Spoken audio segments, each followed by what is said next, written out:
Merhaba yaylar. Ocak ayı gökyüzü gündemimize hoş geldiniz. Yeni yıl sizin için değer, güven ve istikrar temalarıyla başlıyor. Ocak 2026 boyunca gökyüzü sizden hayatınızın maddi ve manevi temellerini yeniden inşa etmenizi istiyor. Bu ayın ana teması gerçek güveni dış koşullarda değil, kendi özünüzde bulun. Oğlak burcunda kavuşan Güneş, Venüs ve Mars sizin ikinci evinizde ilerliyor. Bu ev para, kazançlar, yetenekler ve özdeğer alanınızı temsil eder. Yani bu ay hem maddi hem duygusal güven teması sizin için ön planda olacak.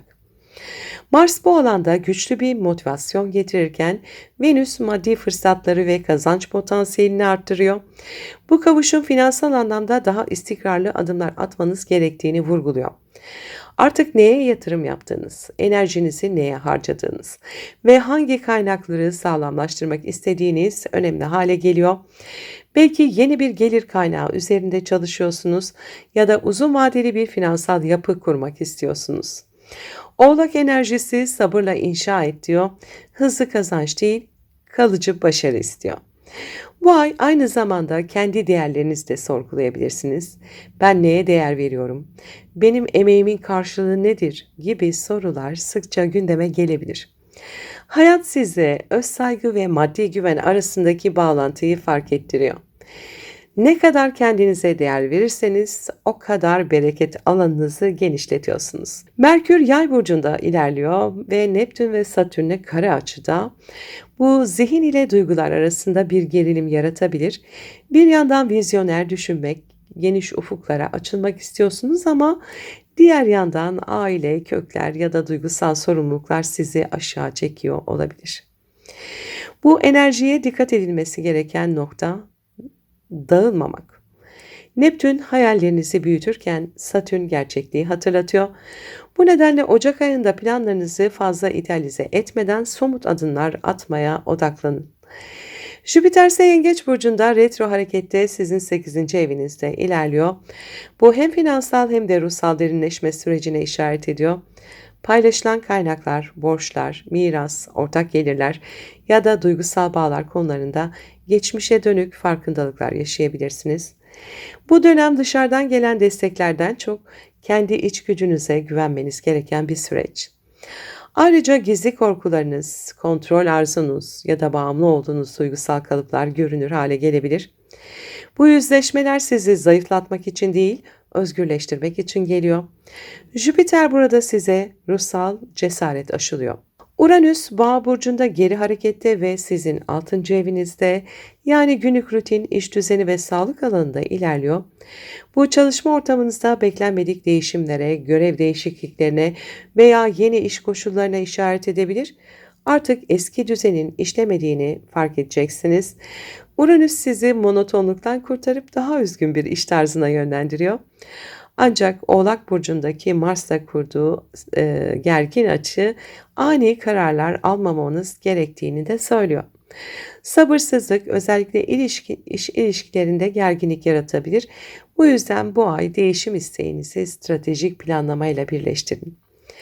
Uranüs ise Neptün'den Satürn'den sekstil açı alıyor, destekleniyor. Yaşam düzeninizi daha anlamlı bir temele oturtma fırsatı sunuyor size. Bu enerji içsel huzur ve pratik yaşam arasında denge kurmanızı sağlar. Ev hayatınız, iş düzeniniz ve ruhsal ihtiyaçlarınız arasında bir uyum arayışındasınız. Küçük değişiklikler büyük farklar yaratabilir. Sağlığınız açısındansa stres yönetimi ve bedeninizi dinlemek bu ay çok önemli. Lilith ise Yay burcunda Neptün'le içgen açıda bu kimliğinizi ve sınırlarınızı daha özgürce ifade etme enerjisi getiriyor.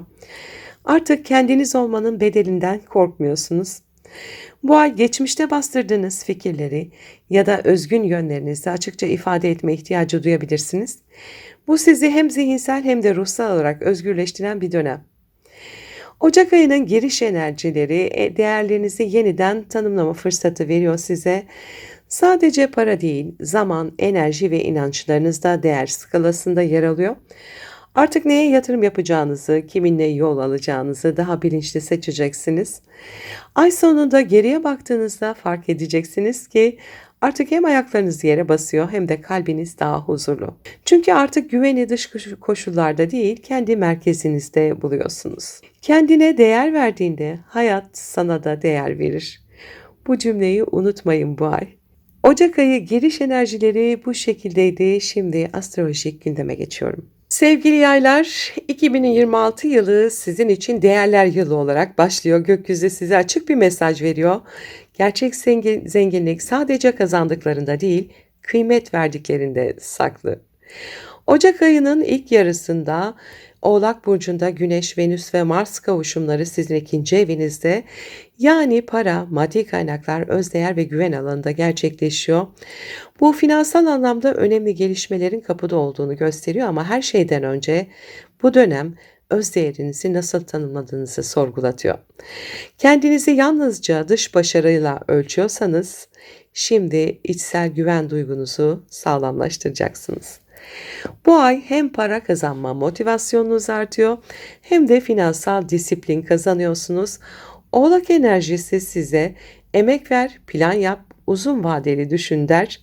Kısa vadeli kazançlar değil, istikrarlı, kalıcı kazançlar peşindesiniz artık. 3 Ocak'ta Yengeç Burcu'nda bir dolunayımız var. Dolunay sizin 8. evinizde parlıyor. Yani ortak kaynaklar, borçlar, krediler, miraslar, finansal paylaşımlar ve duygusal bağlarla ilgili bir tamamlanma enerjisi getiriyor. Bir borç kapanabilir, bir maddi paylaşım netleşebilir ya da duygusal anlamda artık bırakma kararı alabilirsiniz. Bu dolunay aynı zamanda güven temasında öne çıkarır. Birine ya da bir duruma fazlaca bağlandığınızı fark edebilirsiniz. Artık Jüpiter yengeçte geri gidiyor ve size şunu söylüyor. Gerçek güven başkalarına değil, kendine inandığında başlar. Yani bu dolunay hem duygusal hem finansal bağlamda sizi özgürleştirmeye geliyor. Bir devrin kapanışı, yeni bir güç tanımının başlangıcı bu. 6 Ocak'ta Güneş ve Venüs Oğlak Burcu'nda kavuşacaklar. Yine sizin özdeğer farkındalığınızı parlatan bir gün. Bu kavuşum size ben değerliyim ve ben değer üretmeye hazırım dedirtir. Finansal anlamda yeni fırsatlar kapınızı çalabilir. Bir gelir artışı, iş teklifi ya da uzun vadeli bir kazanç planı gündeme gelebilir. Venüs burada zarif ama ciddi bir enerji taşır. Bu nedenle değer görmek konusundaki beklentileriniz artık olgunlaşıyor. Siz artık yalnızca övgü değil, saygı istiyorsunuz. Bu kavuşum ilişkilerde de benzer bir farkındalık yaratır. Ben ne kadar veriyorum, karşılığında ne alıyorum sorusu içsel bir değerlendirmeye dönüşebilir. 8 ile 10 Ocak arasında Güneş, Venüs, Mars Oğlak Burcu'nda kavuşumda ve retro Jüpiter'e de karşıt açıda olacak. Bu dönem ayın en güçlü enerjisini barındırıyor. Maddi kaynaklarda kararlılık, cesaret ve eylem zamanı. Ancak retro Jüpiter karşıtlığı sizi abartılı harcamalar, acele kararlar veya fazla risk alma eğilimlerine karşı uyarıyor. Bir yatırım, bir ortaklık veya finansal teklif gündeme gelebilir ama iyi düşünülmeli. Bu karşıtlık aynı zamanda duygusal anlamda da verme alma dengesini gündeme getirir. Bir ilişkide ya da ortaklıkta ben fazla mı veriyorum hissi oluşabilir. Cevap evetse bu dönemde dengeyi yeniden kurabilirsiniz. Mars burada size çalışma disiplini ve azim kazandırıyor. Bu enerjiyi finansal bağımsızlığınızı inşa etmek için kullanın. Çünkü bu ay kendi emeğinizin karşılığını alabileceğiniz bir dönemdesiniz.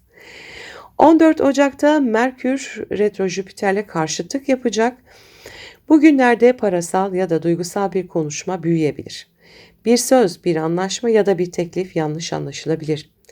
Eğer finansal bir plan yapıyorsanız detayları 2 kez kontrol edin. Çünkü Jüpiter burada duygusal kararları büyütebilir. Ayrıca bu enerji derin bir farkındalık da getirir. Gerçek değer sadece maddi değil, manevi güvende olmaktır. Bu farkındalık hem ilişkilerde hem işte uzun vadeli dengeyi sağlar. 15 Ocak'ta Uranüs retrosunu bitiriyor ve Boğa burcunda duru anlaşıyor. Uranüs sizin 6. evinizde, yani çalışma düzeni, sağlık ve günlük sorumluluklar alanınızda. Bu duran pozisyon iş hayatınızda ani bir değişim veya yeni bir yöntem getirebilir. Belki çalışma şeklinizi değiştiriyorsunuz, belki iş arkadaşlarınızla ilişkileriniz farklı bir hale geliyor. Ayrıca bu enerji size beden-zihin dengesini de hatırlatır.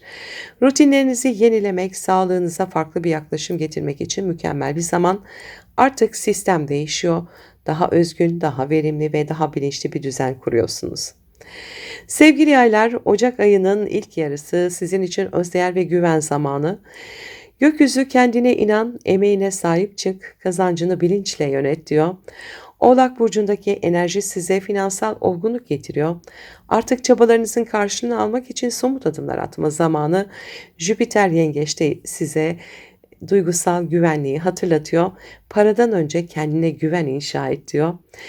Gökyüzü size fısıldıyor. Gerçek zenginlik kendi değerini fark ettiğin anda başlayacak. Bu ay hem cebiniz hem kalbiniz yeniden planlanıyor ve siz artık hak ettiğiniz değeri talep etmeye hazırsınız. Değer sahip olduklarınızda değil, kendinize nasıl davrandığınızda gizli. Artık hayat sizden sadece kazanmanızı değil, gerçekten kıymet bilmenizi istiyor. Sevgili yaylar, Ocak ayının ikinci yarısı yeni bir zihinle daha özgür bir yaşam diyor. Ocak ayı değerleriniz, düşünce biçiminiz ve hayat planlarınız arasında sağlam temeller kurmak için geliyor. Gökyüzü size diyor ki gerçek özgürlük önce düşünceden başlar. Ocak ayının ikinci yarısı zihinsel sınırlarınızı genişletirken maddi ve manevi güven alanlarınızı yeniden tanımlayacaksınız. Bir yandan somut planlara yönelirken diğer yandan geleceğe dair yeni bir bakış açısı kazanacaksınız. 18 Ocak'ta Oğlak Burcu'nda bir yeni ayımız var. Bu ev, para, gelir, kaynaklar, özdeğer ve güven duygusuyla ilişkili bir ev, ikinci evinizde oluyor yeni ay. Yeni ay maddi konularda yeni bir sayfa açmanız için güçlü bir fırsat getirecek. Belki yeni bir gelir kaynağı, iş projesi veya finansal hedef gündeme gelebilir. Kendinizi artık daha stratejik, daha kararlı hissetmeye başlıyorsunuz. Bu dönemde Merkür-Mars kavuşumu da var. Aynı tarihler arasında zihinsel anlamda üretkenliğinizi arttıracak. İdeallerinizi gerçeğe dönüştürmek için net planlar yapabilirsiniz. Ancak bu enerji fazlasıyla iddialı olabilir. Finansal riskler konusunda temkinli olmanızda fayda var. Bu yeni ayın temel mesajı şu: gerçek zenginlik neye değer verdiğini bilmektir. Yani artık başkalarının onayından değil, kendi içsel değerinizden güç alacaksınız. 17 Ocak'ta yani bu yeni aydan bir gün önce Venüs Kova burcuna geçiyor ve ardından bütün gezegenler arka arkaya Kova burcuna geçecekler. Güneş, Merkür, Mars, Plüto da orada zaten. Şimdi bakalım önce Venüs nasıl etkiler yaratıyor? Kova burcu sizin 3. eviniz, yani iletişim, fikirler, kardeşler ve yakın çevre alanınız. Venüs burada zihinsel çekim yaratır. Fikir alışverişleri, sosyal bağlantılar ve yeni öğrenme alanlarıyla enerjiniz yükselir. Bu dönem çevrenizle daha entelektüel bağlar kurabilir, bir eğitim ya da medya projesinde parlayabilirsiniz. Sözlerinizle ilham olabilirsiniz.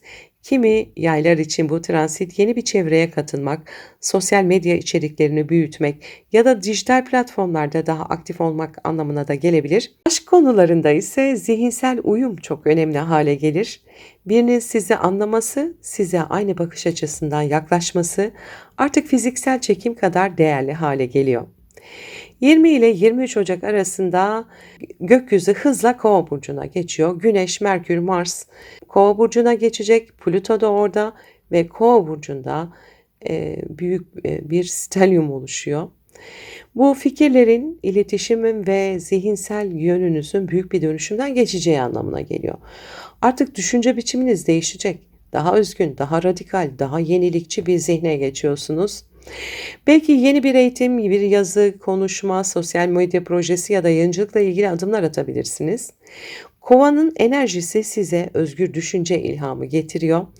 Sıradan kalıpları yıkma, farklı düşünme, bilgiyle devrim yapma zamanı. 23 Ocak'ta Güneş Plüto ile kavuşacak, zihinsel bir yeniden doğuşu simgeliyor. Uzun süredir içinizde tuttuğunuz fikirleri artık açıkça dile getirme cesareti bulacaksınız. Bu süreçte gerçeği konuşmak sizi hem özgürleştirir hem de çevrenizi dönüştürür. Ancak dikkat edin, Merkür, Mars burada dilinizde keskinleştirebilir. Fikirlerinizi ifade ederken kırıcı olmamaya özen gösterin. Enerjinizi yapıcı konuşmalar, yaratıcı fikirler ve toplumsal fayda için kullanın. Bu stelyumun size söylediği, zihin özgürleştiğinde kader yeniden yazılır olabilir. 26 Ocak'ta Neptün Koç burcuna geçiyor. Yaratıcılık ve aşk alanında ilahi bir akış başlıyor. Çünkü Neptün 5. evinize geçiyor. Bu önümüzdeki yıllar boyunca aşk, yaratıcılık, çocuklar ve tutkular alanında ruhsal bir uyanış sürecini başlatıyor. Artık aşkta sadece tutku değil, anlam da arıyorsunuz. Kalbinize sezgisel bir bağ kurmak istiyorsunuz. Yaratıcı işler, sanatsal üretim veya ilham gerektiren alanlarda sezginiz çok güçleniyor. Bu dönem aynı zamanda ilahi bir sanat ilhamı da getirebilir. Müzik, yazı, sahne, görsel sanatlar veya spiritüel çalışmalar için harika bir dönem başlıyor. Ancak Neptün burada bazen hayal ile gerçek arasındaki çizgiyi bulanıklaştırabilir. Bu yüzden özellikle aşk ilişkilerinde idealize etme tuzağına dikkat edin. Sanki mükemmel, dünyanın en mükemmel kadını ya da dünyanın en mükemmel erkeği hissine kapılabilirsiniz. Neptün'ün burada öğretisi şudur: gerçek aşk önce ruhunla kurduğun bağda başlar. 28 Ocak'ta Mars-Plüto kavuşum var. Ayın en sert ama aynı zamanda da en güçlü enerjisi. Mars ve Plüto Kova burcunda kavuşuyorlar. Sizin 3. evinizde, yani fikir ve iletişim alanında gerçekleşiyor. Bu zihinsel anlamda patlama etkisi yaratabilir. Bir konuda güçlü bir duruş sergileyebilir. Sesinizi kararlı bir şekilde duyurabilirsiniz. Ancak bu enerjiyi agresif ya da baskın şekilde kullanmak yerine bilgiyle dönüştürme yönünde kullanmanız çok önemli.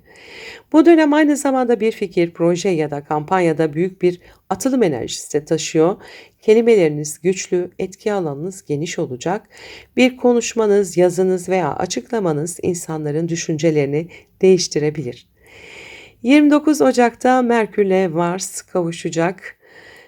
Bu kadar gergin enerjinin ardından ortalık biraz yumuşayacak.